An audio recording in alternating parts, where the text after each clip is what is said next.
Some of the most, well, incredible technologies shaping our future operate at scales we can barely even see, Right. demanding levels of precision that feel almost impossible sometimes. Absolutely. We're talking about the foundational tools, the ones that build the microscopic world everything else relies on. Exactly. If you think about, say, the chips in your phone or sensors in cars, even cutting-edge medical stuff, Yeah. they all need material manipulation with, like, astonishing accuracy. And that brings us right to the subject of this deep dive. We've been digging into a specific source. It's a recent market research report, the Global Broad Ion Beam Technology Market Report 2025 by Cognitive Market Research. And this report, it gives us a really unique snapshot of a technology that's, well, fundamentally critical for advanced manufacturing. Especially down at the micro and nanoscale level. Precisely. So our mission here is to take this pretty dense market data, cut through the report speak, Yeah, get to the core of it. and pull out the most important insights for you. We want to understand what broad ion beam technology actually is, why it matters. Who's using it, where it's heading. Right, and the challenges too, all based strictly on what this specific report tells us. Okay, sounds good. So let's start with the basics. What does the report say this technology is? Good place to start. It describes broad ion beam technology as an advanced material processing technique. Okay. The core idea is using a wide beam of ions. As opposed to a focused one? Exactly. Using this wide beam for extremely precise etching, polishing, and also surface modification. So kind of like a super precise atomic level sandblaster. Is that too simple? Well, it gets the idea across, but yeah, way more controlled. The report really emphasizes its importance in fields like semiconductor fabrication, Right. material science, nanotechnology, and optics too. Okay. It's valued specifically for its ability to get high precision and uniformity across, relatively large areas compared to some other beam techniques. Got it. Uniformity over a wider area. All right, let's get to the numbers then. What does the report say about the market size right now? Okay, so a key insight from the report is the current market size. For 2025, the global broad ion beam technology market was valued at USD 412.56 million. 412 million. Okay. And looking forward, what's the projection say? It projects pretty significant growth. By 2033, it's expected to nearly double. Double. Wow. Yeah, reaching USD 798.23 million. Nearly doubling in, 8 years? That definitely signals some strong underlying demand. It really does. The report puts the compound annual growth rate, the CAGR, from 2025 to 2033 at 8.60%. 8.6%. That's a pretty healthy growth trajectory for what sounds like a very specialized technology market. It is, yeah. So what's fueling this? What forces are driving this expansion, according to the report? Well, the report points to several key drivers. A major one is the increasing demand for that incredible precision in semiconductors and microelectronics manufacturing. Right, as things get smaller. Exactly. As devices shrink, the need for tools that can work accurately at microscopic levels just becomes, paramount. Which ties directly into that constant push we see everywhere for smaller, more powerful electronics. Absolutely. The report also notes, interestingly, the growing adoption of ion beam systems in the healthcare industry. Healthcare. How so? Does it specify? It doesn't detail the specific uses in healthcare, unfortunately, Yeah. but its inclusion suggests there are emerging applications there, likely things requiring high precision for maybe medical devices or some kind of analysis. Interesting. Okay, what else did the report highlight as a driver? It also points to the demand for efficient and cost-effective etching techniques in microelectronics, basically finding better ways to sculpt these tiny materials. Makes sense. Efficiency is always key. And advancements in aerospace and automotive too, those industries increasingly rely on complex, small components. Right, needing that precision manufacturing. Exactly. So that's another driver. All right. And finally, there's the rising need for high-resolution imaging and analysis in scientific research. Plus, the demand for advanced surface modification and thin film deposition. That cuts across various industries, optics, materials science again. So it sounds like its ability to sort of manipulate and analyze surfaces at such fine scales makes it pretty indispensable across a lot of cutting-edge sectors. That versatility, yeah, that definitely comes through as a major theme in the report's findings. Okay, so beyond the drivers pushing growth now, what trends does the report suggest are shaping the future trajectory of this market? Right. Well, one significant trend is something we just touched on, the continued miniaturization of electronic devices. Okay. This trend directly amplifies the need for precision manufacturing capabilities like broad ion things. Smaller devices just mean zero tolerance for error. So the smaller we make things, the more critical this technology becomes. Precisely. The report also reinforces the rising adoption specifically within semiconductor and electronics manufacturing. No huge surprise there. Right. And then there's this other trend towards integrating automation and AI into the ion beam systems themselves. Ah, okay. How is automation and AI changing things in this particular space? The report suggests this integration is really aimed at enhancing precision, efficiency, and crucially consistency. Right. Fewer variations. Exactly. Automation helps reduce human error, boosts throughput, processing more material faster, and AI can come in to help optimize the processes, maybe predict maintenance needs before something fails, Proactive maintenance, yeah. and analyze data in real time. That all leads to better productivity, better reliability. And for semiconductor manufacturing, where even tiny microscopic errors can be incredibly costly, those improvements must be critical. Absolutely critical. The report specifically calls out its value there. Another key trend mentioned is the increasing focus on nanofabrication and nanotechnology applications. Which makes sense because broad ion beam systems offer the high-resolution capabilities you need to actually create structures at the nanoscale, right? Yes, that's exactly the connection the report makes. Yeah. Their precision is just essential for building those tiny structures needed in various nanofields. Okay, let's try and break the market down a bit more based on the report. How is the technology actually applied, and which industries are the biggest users? What does it say about key application areas? So the report lists several important ones. There's structuring of MEMS, MRAM, and sensors. Those are tiny mechanical or magnetic devices. Right, MEMS. Metallic and dielectric multilayers, ion beam polishing, microstructuring, chemically assisted ion beam etching, and something called delayering, used in failure analysis. Okay, quite a list. Out of those, which application does the report say holds the largest market share? According to the report, delayering for failure analysis is the dominant application right now. Delayering. Explain that a bit more. It basically involves precisely removing layers from complex microelectronic structures like chips Okay. to find defects or understand why something failed. It's a really critical step for quality control when a high-tech component goes wrong. Ah, okay. Makes total sense that diagnosing problems in complex layered chips would be a major use case. It's essential, yeah, for quality control. Understanding failure modes in semiconductors. Yeah. Now, looking at which application is growing fastest. Yeah. The report points to microstructuring. Microstructuring. And what's fueling that rapid growth? Why is that taking off? The report attributes this growth to the increasing demand for high-precision material modification and surface patterning. Okay. So as products get smaller and need enhanced performance, think electronics, aerospace, medical devices, again, being able to manipulate surfaces at the micro level becomes more and more important. Got it. Enhanced performance through surface changes. Okay, moving from how it's used to who is using it, the industries. The report lists semiconductor, MEMS, MOMEMS. Which are micro-opto-electromechanical systems. Right, then optics, optoelectronics, sensors, storage devices, electronics, and others. And, well, just as you might expect, given the drivers we talked about. Semiconductor. Semiconductor industry is the dominant end-use market, yes. They're always pushing the boundaries of manufacturing precision. Exactly. The report highlights the semiconductor industry's continuous demand for advanced fabrication tools as the reason it's the largest segment. Okay, no surprise there. What about the fastest growing industry? For the fastest growing, the report identifies optoelectronics. Optoelectronics. The field combining optics and electronics. Why is that segment seeing such rapid growth? The report links this directly to the increasing demand for high-performance optical devices. Like what, for example? Think advanced lasers, specialized sensors, cutting-edge display technologies, things like that.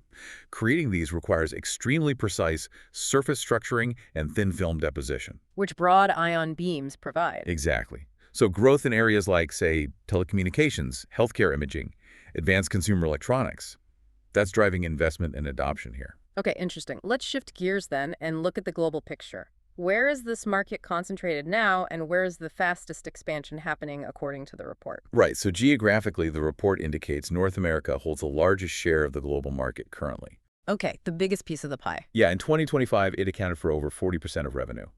The value was USD 152.65 million. Over 40%. But that's not where the most rapid growth is occurring, is it? No, North America is growing at a solid, but not the fastest rate. Mhm. The report puts its CAGR at 7.4%. Still decent growth. Oh, yeah. And within the region, the U.S. is the largest market segment, $120.44 million. But Canada actually shows the fastest regional growth at an 8.2% CAGR. Interesting nuance within North America and the reasons the report gives for North America's overall leadership. It points to things like advanced infrastructure, a strong base of key semiconductor and electronics companies already there, Makes sense. significant R&D investments, particularly in nanotechnology, and high adoption rates across key industries like aerospace, defense, and healthcare. Okay. So which region is leading the charge in terms of growth rate then? That would be the Asia-Pacific region, APAC. Right. While it held a smaller share in 2025, around 23%, or USD 99.01 million, it's projected to be the fastest growing region globally. And the growth rate? An impressive 11.4% CAGR. Wow, 11.4%. That's substantially higher than the global average you mentioned earlier. What's behind that acceleration in APAC? The report highlights a few things. Rapid industrialization across the region, expanding electronics and semiconductor manufacturing sectors there. Big manufacturing hubs? Exactly. Also increasing R&D investments, strong government support for tech advancement in many countries, and a real focus on producing those miniaturized electronic devices. And within APAC, does it single out any specific countries driving that growth? Yes, the report notes that China commands the largest market share within the APAC region. Came in at $41.59 million in 2025. Okay. However, India is experiencing the most rapid growth within APAC, projected at a remarkable 13.3% CAGR. 13.3% for India. That's really significant. So North America is the current heavyweight by size, but APAC, especially driven by places like India and China, is the future growth engine. That seems to be the picture the report paints, yes. Does the report mention other regions just for context? It does. It covers Europe, which actually holds a significant share too, over 30%. $119.64 in 2025, with a solid 7.6% CAGR. So not insignificant at all. Right. And it also mentions South America, the Middle East, and Africa, just showing that while smaller, the market really is global in scope. Okay. Now, every market faces hurdles. What does the report identify as the main challenge or restraint for broad ion beam technology? The primary restraint highlighted is the potential health risks associated with ion beam exposure. Health risks. Okay, what kind of risks are we talking about? Well, the report mentions safety concerns for operators, things like potential radiation-related risks, and even possible tissue damage if the proper safety protocols aren't strictly followed. Right, working with ion beams sounds like it needs careful handling. Definitely. And this is particularly a concern, the report notes, in environments where safety controls might be less stringent. And how does that challenge impact the market itself? Well, what's the effect? Well, it means you need very strict regulatory compliance. Yeah. You have to implement rigorous safety measures, think specialized shielding, monitoring system. Adds cost and complexity. Exactly. The report suggests this increases operational cost and complexity quite a bit, and that can potentially deter adoption, especially maybe in developing markets where investing heavily in that safety infrastructure might be a significant barrier. Okay, yeah. Safety adding cost and complexity definitely makes sense as a restraint. Did the report touch on the competitive landscape? Who are the players? It gives a brief overview, yes. It notes that the market is competitive. Key players are focusing heavily on innovation, product development, Standard stuff. right, and forming strategic partnerships to enhance their offerings and market reach. And does it name names? It lists a few, yeah. Companies like Vico Instruments, Inc., Wraith GmbH, Oxford Instruments, among others, are mentioned as significant competitors in this space. Okay. Now, the report also includes a section that sort of steps back to look at broader external factors impacting the whole industry this technology operates within, Right. specifically discussing the impact of what it calls Trump's tariff war on the electronics and electrical industry. This sounds potentially sensitive. How does the report handle it? Yes, it frames this purely within the context of the market conditions that companies in this space have had to navigate. So the report describes tariffs the U.S. introduced back in 2025. Okay. It labels them Liberation Day tariffs, says they range from 10% to 46% on various trading partners, and alongside that, a universal 25% tariff on steel, aluminum, and auto parts. Okay, so broad tariffs mentioned. And specifically on the U.S.-China situation, what did it describe there? According to the report's description, tariffs escalated significantly between the U.S. and China. It mentioned duties on Chinese goods in sectors like semiconductors and consumer electronics going up to 145%. Wow. Yeah, and China retaliating with duties up to 125% on various imports, plus restrictions on critical mineral exports. Again, this is all just reporting what the source stated. We're just laying out the described situation. So significant trade friction reported. How did the report then characterize the actual impact of all this on industry operations? It stated pretty clearly that these tariffs disrupted global supply chains. Okay. And critically for this industry, it led to increased component costs. The report actually cited an 18–25% rise for some U.S. firms. That's a substantial cost increase. Yeah. And this, in turn, reportedly contributed to higher retail prices for electronics and a reduction in consumer demand, which put pressure across various subsectors. That paints a pretty clear picture of how these big geopolitical factors can create real operational and cost challenges, even for highly specialized tech fields. How did companies reportedly respond to this environment? The report detailed several responses. Companies were revisiting their supplier networks, actively shifting sourcing away from China to countries like India, Mexico, and Vietnam, according to the report. They were also redesigning products to use components less affected by the tariffs. Makes sense. Engineering around the problem. Right. It also mentioned expanding production capacity outside of China and increasing investment in digital supply chain tools, things to get better visibility and control over their complex supply chains. So the report basically describes this tariff situation as a major market condition that companies had to adapt to. Exactly. This section, as reported, really just shows the practical steps companies took to navigate these specific market conditions at the time. It highlights the complexities beyond just the technology itself. It's definitely a strong reminder that even niche tech markets don't exist in a vacuum. External forces matter. Did the report include any recent real-world examples of broad ion beam technology in action? Yes, it did, which is helpful. Two interesting examples stood out. Oh, yeah? The report mentioned something called the Mosaic platform at IJClab in France. This was launched in September 2024. Mosaic, what is it? It's described as a new research facility, specifically designed to bring together different types of ion beam equipment. Basically, a hub for advanced R&D in material modification and analysis using these precise tools. So a dedicated research center pushing the boundaries. What was the other example? Something about space? Exactly. The report noted that in January 2023, a company called IOMX industrialized a spacecraft propulsion concept. Propulsion, using ion beams. Well, this concept was initially developed using focused ion beam, or FIB, technology, which is related, but uses a much finer focus beam compared to the broad beams we're mainly discussing. Okay, related tech. Right. And that FIB technology was licensed to Wraith, which is one of the key players the report mentioned in the broad ion beam market. Ah, okay. So this kind of tech, or variations of it, isn't just building our phones down here, but potentially propelling spacecraft up there. That's a pretty powerful demonstration of its capabilities. It certainly highlights the diverse and sometimes high-stakes applications enabled by this level of precision manufacturing. Okay, let's try and bring it all together then. What are the absolute key takeaways from this deep dive into the broad ion beam technology market report? Well, I think the main points are, this is a critical foundational market. It's set for significant growth, remember, projected to nearly double by 2033. Driven mainly by precision needs. Primarily driven by that relentless need for precision manufacturing in key sectors like semiconductors, electronics, and also nanotechnology. And that miniaturization trend is just a huge force multiplier for demand here. Absolutely. Now, while the market does face challenges, particularly around the safety regulations and the associated costs due to those potential health risks, Right, the main restraint mentioned. it still remains an indispensable tool for advanced fabrication. And geographically, the picture is North America currently holds the largest market share. But the Asia-Pacific region is clearly positioned as the primary engine for future growth. Especially India showing that very high growth rate. Precisely.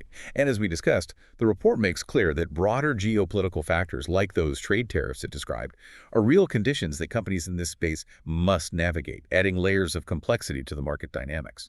So given this foundational role, broad ion beam technology is helping create the incredibly tiny components that power virtually everything around us, right? From the devices in our pockets to satellites. It really makes you stop and think.